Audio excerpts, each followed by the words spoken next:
ដួលអង្គសាសំលលើពីបុផាដែលដនៅក្នុងសួនច្បារគួរឲ្យប៉ែទេគុនធាឈ្ងុយឈុំទាំងថ្ងៃយំអើយរៀមស្រមៃនឹងទៅដល់តែក្លិនស្រីចង់បេ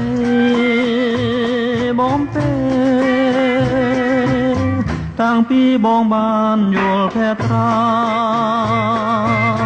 ស្នេហាគ្មានប្រា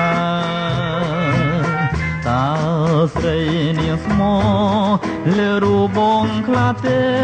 សូមស្នេហ៍កុំនៅកុំតាយរំដួលអង្គ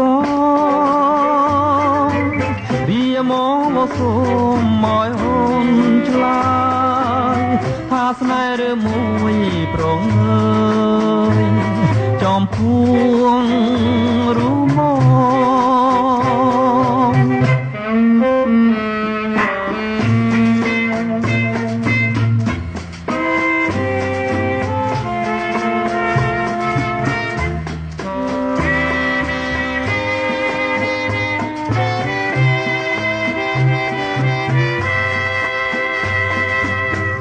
រំដួលអង្គ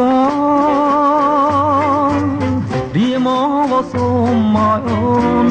ឆ្លើយថាស្នេហ៍ឬមួយប្រងើយចំពួង